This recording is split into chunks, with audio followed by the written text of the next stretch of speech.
오래간만이에요. 그 전에 그 이근 원통에 대해서도 좋은 말씀 해주셨는데 설명 좀 부탁드려도 될까요? 우리가 명상을 하는데 물론 그 대상을 여러 가지를 잡을 수가 있겠죠. 근데 지금 모처럼 여기 야외에 나와서 이렇게 새 소리도 들리고 명상에 대한 대상을 여러 가지를 잡을 수 있겠죠. 근데 우선 이 명상에 들어가기 전에 이 모든 명상들이 우리가 어떤 사물을 보거나 사물을 접할 때 보고 나서 그 판단 분별을 가지고 그 사물을 설명하고 자기가 이해하고 그러는데 사실 그 순간에는 보면은 내 생각이 들어오기 전에 이미 나는 그 사물에 먼저 접했습니다. 그때는 생각 없이 사물을 접하는 짧은 순간이 지난 다음에 조금 지나서 그 사물에 대해서 자기가 느낀 감정이라든지 기억이라든지 이런 걸 되뇌이면서 그 사물을 보고 판단한 걸 가지고 우리는 그 사물을 본다고 합니다. 근데 그 보는 과정이 되거나 듣는 과정이 되면 이근 원통이 될 것이고 보는 과정이 되면 안근 원통이 될 것입니다. 근데 지금 만약에 소리를 듣는다고 할 때 소리를 처음에 딱 들었을 때는 짧은 순간이지만 생각이 들어오기 전에 자리, 그냥 있는 그대로 보는 그 자리가 있고요. 좀 약간의 시간을 지나서 우리의 생각을 투영해서 보는 그 두 번째 자리가 있다고 생각을 합니다. 그러니까 우리가 명상을 한다는 건 도대체 뭐냐?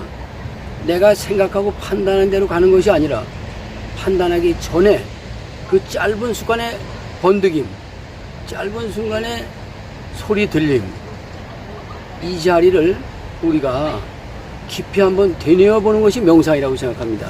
왜 그러냐? 명상이라는 것은 다시 내가 생각으로 거쳐서 판단하기 전, 그 이전의 그 짧은 순간, 너무 짧게 지나가지만 그 순간을 내가 깊이 들여다볼 때 이것은 생각의 세계가 아닌 생각 이전짜리를 보는 것이 될 것입니다. 그 자리를 우리가 감지하기 위해서 명상을 한다 이렇게 봅니다. 왜 그러냐? 우리가 보는 세상은 전부 생각을 거쳐서 이 세상을 본다면은 이건 생각으로 본 세상이지, 생각의 창문을 통해서 본 세상이지, 이거는 본래의 세상은 아니고 자기가 해석한 세상을 보고 있다. 그러니까 명상이라는 건 뭐냐? 해석하기 전자리의 세상을 진정한 명상이라고 저는 생각을 합니다. 그래서 그때 그 자료를 우리 먼 데서 보지 말고 우리가 눈으로 본다든지 또는 귀로 듣는다든지 또는 냄새 맡는다든지 이 온에 접한 것을 우리 그 몸에 가까운 쪽에서 접한 것을 하나의 대상으로 놓고 보는데 그 중에서 사람마다 물론 특징이 다르겠죠. 많은 사람들이 소리를 통해서 그 명상을 할 때 그것이 아마 상당히 그 많은 사람에게 적용될 수 있는 효과적인 방법일 것입니다. 이것을 옛날부터 전통적으로 정리하고 내려온 것이 그 방법이 이근 원통이다 이렇게 생각합니다. 그럼 만약 이근 원통이라면 소리를 대상으로 한 것인데 소리가 들려올 때는 내가 주의 집중을 별로 안 해도 소리가 지금 들리고 있습니다. 이근 원통을 잠깐 우리가 같이 한번 생각해 보고 싶습니다. 소리가 이렇게 딱 들릴 때 지금도 차가 지나가면서 약간 새 소리하고 자동차 소리가 지금 겹쳐서 들리고 있습니다. 근데 그 소리를 들을 때 짧은 순간에 그냥 들리면은 이미 나는 다른 생각이 올라오기 전에 지금 이 순간, 지금 여기에 머물면서 그 지금 여기서 나오는 소리를 내가 주의 집중하고 있습니다. 주의 집중할 때 소리를 주의 집중을 하고 있는데 이 소리가 점점 멀어지고 작아질 때 우리는 주의 집중 능력 이것은 점점 확대되기 시작합니다. 새 소리가 막 들리는데 새소리가 거의 들릴 듯 말 듯한 그 순간이 옵니다. 들릴 듯 말 듯한 그 순간에 우리가 익은 온통에서 새소리가 들릴 때, 그 새소리를 집중함으로써 소리가 들릴 때는 소리에만 집중하는 겁니다.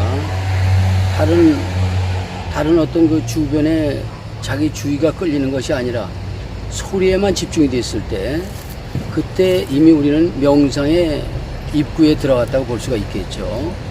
그런데 그 소리가 있을 땐 소리가 있다고 듣고 있는데, 그 소리가 어느덧 사라지고 소리가 없어지고 작아질 때, 그 작아질 때는 어떤 현상이 나오느냐, 우리의 그 집중이 그 작아진 걸 감지하기 위해서 더욱 주의 집중은 강해집니다.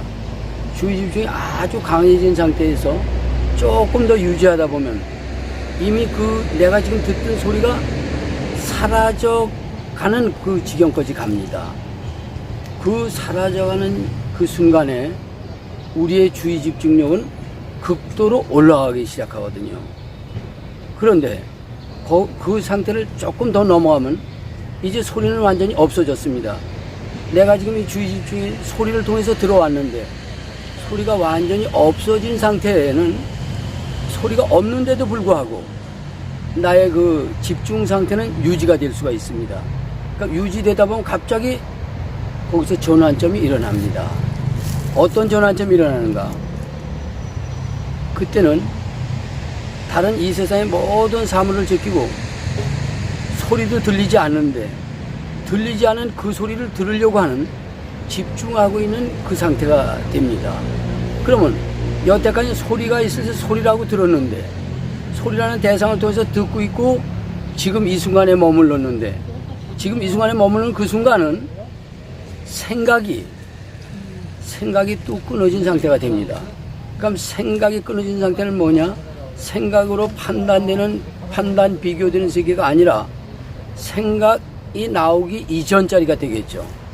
생각이 나오기 이전 자리. 그럼 생각으로서 색깔이 칠해지지 않은 생각 이전 자리의 어떤 상태가 지금 이어지고 있습니다. 그때 놀라운 현상이 우리는 맞이할 수 있다. 놀라운 현상에 접할 수 있습니다. 뭐에 접하느냐? 소리가 없을 때 소리가 없는 걸, 소리가 있는 것을 감지하는 건 좋은데 소리가 없다는 걸 감지하는, 그 소리가 있을 때는 있다고 알고, 다시 말하면은 소리가 있을 때는 있다고 알고 소리가 없을 때는 없다고 아는 그 자리는 소리에 있고 없음에 관계없는 놀라운 자리, 우리가 여태 미처 감지하지 못했던 소리가 있고 없고에 관계없는 그 자리를 맞이하는 번쩍이는 순간이 올 것입니다. 그 순간이 익은 온통을 통한 일별의 자리라고 볼 수가 있겠죠.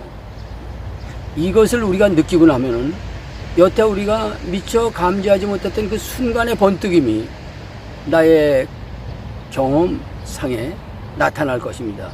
이것은 비록 짧은 순간이지만 이 순간을 우리가 분명하게 느낀다는 것은 명상의 최종 목표에 도달된 것이 아닌가. 그래서 익은 온통을 통해서 그 지점을 우리가 맞이하게 되는 것입니다. 이것이 만약에 조금 더 익숙해져서 일상에서 소리가 있을 때는 소리가 있다고 알고 없을 때는 없다고 하는 그 자리가 드러난다면 여태까지 우리의 일반적인 삶과 이 명상을 통해서 익은 온통을 통해서 얻은 그 상태는 너무도 놀라운 소중한 상태가 될 것입니다. 이것을 우리가 조금 더 일상에 익숙해진다면 우리는 소리를 통해서 소리 없는 그 자리, 소리가 있을 때는 있는 자리, 없을 때는 없는 그 한구불변의 소리가 있고 없음에 관계없는 부처님이 말한 그 본래 자리에 우리는 도착할 수 있다, 이렇게 생각합니다. 그래서 이거를 우리가 소리를 들을 때 늘 한번 되뇌어 가면서 하고 그 놀라운 일별의 자리, 소리가 없을 때 없다고 하는 그 자리를 우리가 우리 인식 속에서 그걸 가져올 수 있다면 그거는 아주 이근 원통을 통한 우리가 본래 자리를 맞이할 수 있는 소중한 기회다. 이렇게 생각이 들어갑니다. 예. 임 교수님 너무 쉽게 설명해 주셔서 감사합니다. 그러면은 그게 그 초기 경전에서 말하는 그 바히야경에서 네, 우리가 익히 알고 있는 그 볼 때는 본만이, 들을 때는 들음만이, 네, 우리가 불교에서도 많이 얘기하고 네. 그것하고 관련을 지을 수 있겠네요. 네.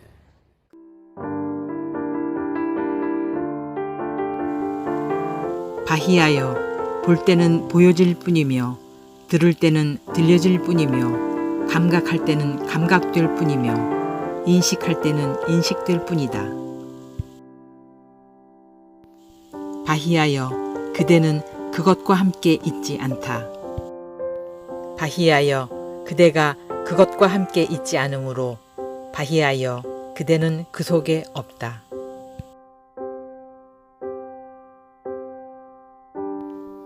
바히하여 그대가 그 속에 없으므로 그대는 이 세상에도 저 세상에도 그 양자의 중간 세상에도 없다. 이것이야말로 괴로움의 종식이다. 네. 그리고 이제 수학 교수님이시니까 제가 뭐 이런 말씀을 하면 안 되겠지만 제로라는 거, 영이라는 거, 또 불교에서 말하는 공의 그러한 그 세계가 관련이 되지 않겠습니까? 네. 제로. 예, 제로. 지금 말씀하신 볼 때는 본만, 들을 때는 들음, 들을 때는 들음만이 있다는 것은 명상의 가장 요체가 될 것입니다. 왜? 들을 때는 그 듣는 그 순간, 지금 그 순간에 일어나는 것을 집중하기 때문에 상당한 그 정의 상태, 정이라는, 이건 사실 정과 회가 같이 일어나야 되는데, 우선 정이 됨으로써, 사마타의 그 정을 이룸으로써, 그 다음에 회가 나올 수 있는 그 바탕을 이루는 것이겠죠. 그래서 우리는 우선은 모든 명상에 들어가는 그 지점에서는 명상에 들어가려면, 들을 때는 들음만, 볼 때는 본만, 이 정의 상태를 통해서 모든 명상은 들어갈 수 있다고 봅니다. 그래서 우리가 지금 이근원통을 할 때도 지금 내가 새 소리가 들리든 아니면은 자동차 소리가 들리든 사람 소리가 들리든 들리는 그 어느 한 개에 집중함으로써 정의 상태를 이루고 그 정의 상태 속에서 우리가 그 소리를 아까 질문하신 수학에서 말하는 그 공의 상태라는 것은 지금 그 이근원통으로 보면은 그렇습니다. 이근원통은 소리가 들릴 때 소리를 듣고 있는데 소리가 쭉 가다가 소리가 들릴 듯 말 듯 하다가 아주 안 들리는 상태가 있습니다. 그럼 안 들리는 상태는 소리가 없는 것인데 없는 것이 수학의 계량으로 따지면 공이라고 볼 수 있고 제로라고 볼 수 있겠죠. 근데 그 제로라는 거는 소리를 중심으로 해서 소리가 없는 거지만 사실 이건 소리가 있다 없다를 넘어선 그 경계점에 있지 않습니까? 공이. 근데 이 공의 지점, 공이라는 지점은 뭐냐면 공의 지점에서는 소리가 있을 수도 있고 없을 수도 있는 경계점에 있기 때문에 공에서 조금 더 이 사마타를 유지하면은 공의 상태에서 소리가 없을 때, 우리는 지금 소리가 있다고 듣고 있었는데 소리가 없을 때 없다고 듣는 그 세계까지도 이제는 이 세계 속으로 같이 동시에 들어오게 됩니다. 그러면 우리는 뭐가 되냐? 우린 있다에, 소리가 있다에 멈췄고 또 없다에 멈췄고 양변에 멈췄는데 공의 상태가 되면 소리가 있는 거하고 없는 것을 동시에 포함하기 때문에 소리가 없다도 되고 소리가 있다도 되는, 있다 없다를 넘어선 중도의 자리가 수학에서는 공이라고 얘기할 수 있습니다. 그 공에 머무르면은 소리가 있고 없는 걸 동시에 보기 때문에 이것은 완전한 이근원통의 완성이 될 것입니다. 그래서 제로 포인트, 수학에서의 그 제로 포인트는 양변, 있다 없다의 양변을 동시에 가져올 수 있는 놀라운 자리가 되며, 이것이 우리가 여태 경험하지 못한 게 아니라 있다 없다를 넘어선 경험을 하게도 됩니다. 이 상태를 2근 운동을 할 때 한 번씩 자기 몸으로 느끼기 시작하면, 아, 여태까지 우리가 본 세계는 있다의 세계에만 집중하고 있었구나. 있다가 아니면 없다도 있구나. 있다 없다를 동시에 볼 수 있는 그 놀라운 지점에 서 있는 것이 제로 포인트의 지점이라고 저는 생각합니다. 그래서 이것을 2근 원통에 붙일 때는 소리가 있을 때는 있다고 알고 없을 때는 없다고 하는, 있다 없다를 넘어서서 그 알고 있는 그 자리를 제로 포인트에서는 대변하고 있다고도 볼 수가 있겠죠.